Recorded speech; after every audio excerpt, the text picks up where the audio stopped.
Hello everyone, today we're going to go over an Alpha Legion 7th Hydra Crusade update. They played a number of games versus Jay's Grey Knights and his Custodes, so let's jump right on in. The Alpha Legion arrived on the frontier world of Litovsk in order to secure some containers that had some secret information and material that had been stashed and made ready for them. Through the divination of seers and advice/information intelligence shared by the Adeptus Custodes, the Grey Knights sent an advance force to arrive on Litovsk, and the first wave landed. They had been pre-warned that there was going to be a major demonic incursion on the planet. However, when they arrived, they found the Alpha Legion. The fighting that broke out proved to be particularly brutal, with the Morlocks, a group of mutants, storming the center. They were able to dispatch all the Grey Knight forces that had tried to hold the center. Meanwhile, on the left flank, Alpha Legion units took out a Grey Knight's dreadnought and began storming their way towards the middle. There, they were able to capture and recover the hidden cache of intelligence, information, and material they needed for their plans. While on the other flank, a Vindicator began taking out Terminators and even taking out a Grey Knight's chaplain. The remaining advance team were taken out by the Spawn on that same flank, and at that point, the Alpha Legion had secured the entire battlefield.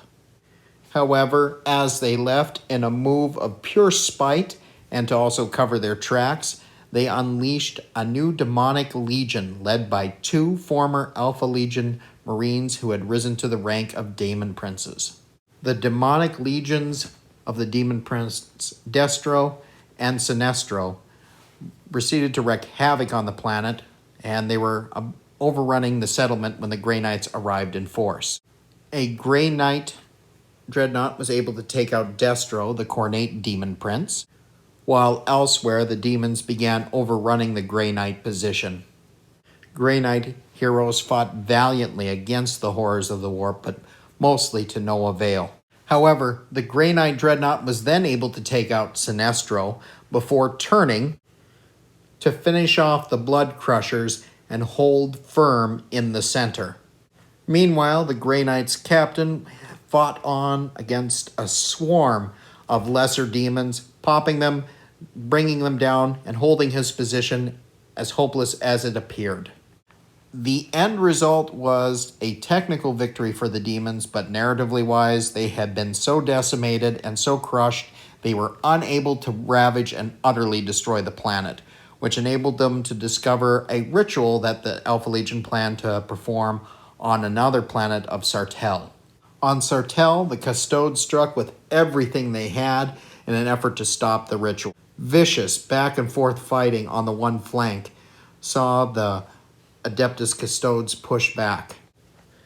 The great demon prince Destro was able to crush an Adeptus Custodes bike captain with ease before being banished by his fellow Custodes. The Custodes and Silent Sisters on that flank were finally crushed by reinforcements of Bloodletters and the remaining Blood Crushers. And so with one flank secure, everything then rested on the other flank. The other flank was a horror show of fighting as Possessed, Spawn, and Demons clashed against the Custodes and their dreadnought, Lord Kiro and Calrock. The fighting raged, and while the Custodes were not making any headway, neither were they being brought down. The Alpha Legion reinforced with Sinestro and the Morlocks. However, none of them were able to stop the Custodes for long, as they were eventually cut down and banished. Kiro was desperate to prevent Kargoth the Corrupt from completing the dark ritual. He pushed ahead alone and was quickly surrounded by an Alpha Legion squad who were determined to retake his soul that he had only just regained and offer it as a sacrifice to the dark gods. Things were looking grim for Kiro. It was at this point that Calrock teleported in an effort to save his friend Kiro and began to cut down Alpha Legion troops. With Calrock's help, Lord Kiro was able to finish off the Alpha Legionaries and then turned to try to stop the ritual, but it was far too late.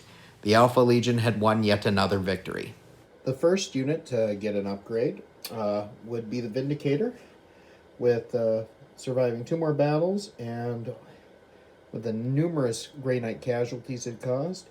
It managed to go up 1 level, and the upgrade it was given was Armor Bane. So basically, reroll 1s when it comes to wounding vehicles or monsters. So this is now a much better big target killer. Next unit up is the Touched, a 5-man possessed unit. I do realize I have to pick up the new models to fully upgrade the squad. So they're on the right base size and the like, but as is, they'll stand and they'll do just fine for right now. The Touched are getting a upgrade from the main book. They're getting Veteran Warriors, so that's going to allow them to re-roll 1s to hit. So that's going to make them a little bit more effective in melee, and I thought that kind of fit them a little bit better. So that's what they're getting. Next up, we have Squad Vipus. Squad Vipus was able to kill some characters, raise banners, and for their upgrade, we went a little different than we have for the rest of the Alpha Legion. We gave them Hate-Fueled Butchers, which increases their weapon skill by 1. So they're going to be hitting you on 2s. 3s for the big chain axe. And the reason we kind of went that route is this squad is normally always being transported by a Rhino. They're just a mechanized troop. They're not infiltration specialists. We have other units that are infiltration specialists. This one, we're going to tailor more for Rhino and mechanized assaults. So that's why we went that route with them. And last, we have Squad Alpha, a 5-man squad who are now going to get their 2nd battle honor. They gained it for raising banners and the like, and comm centers. And they already have infiltration specialists, so they are able to infiltrate, without spending a command point. So we decided to go a little bit different route with them. Since they are a close combat unit and the like, I decided to make them more assassins. So we gave them the Headhunters upgrade so that they are +1 to hit and wound character models. So they're going to infiltrate up ahead and be used to hunt down enemy characters. Now, Squad Alpha sounds a little generic, and being as they're now kind of a Headhunter Assassin squad, I'm going to probably rename them. Instead of just Squad Alpha, I'm going to give them a name that fits a bit more. If any of you guys have suggestions, feel free to leave them down in the comments section down below, and who knows, maybe I'll transfer to that. Alright, this is the currently Squad Alpha. Now, with all the points we gained for winning our games, Fleet Glory and the like, we had a grand total of 25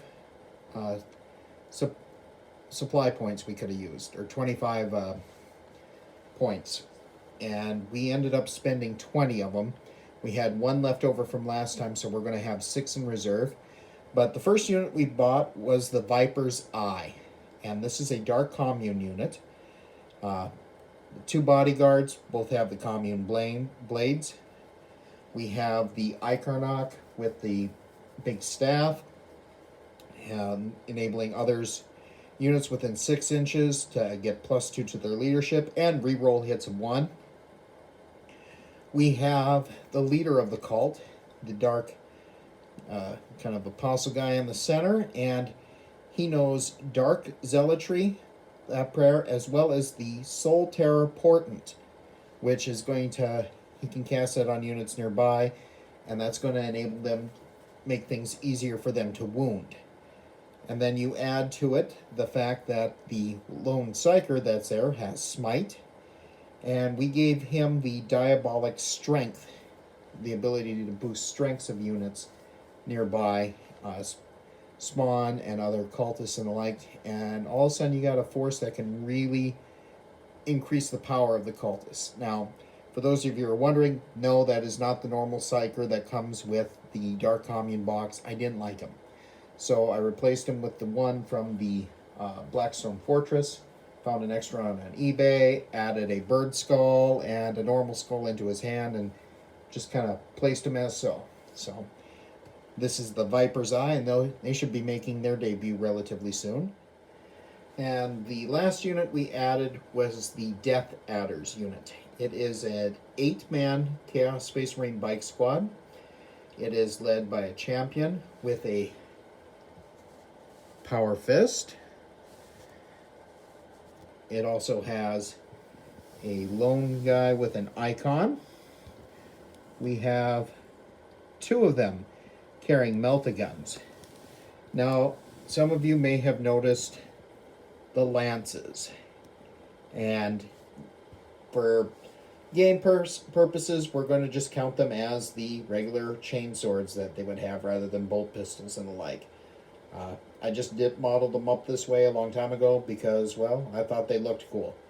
That's also why I added the Chaos Shields from the Chaos Warriors from the Fantasy line, just because, well, it just kind of added to the flavor and was cool. So that's why I did it. They don't actually have anything in game terms yet that they can do. I'm not sure if I might, maybe I'll add Grizzled, where if they score a battle honor where, like, on a 6 they don't take a wound, and I'll just, chop it up to their shields.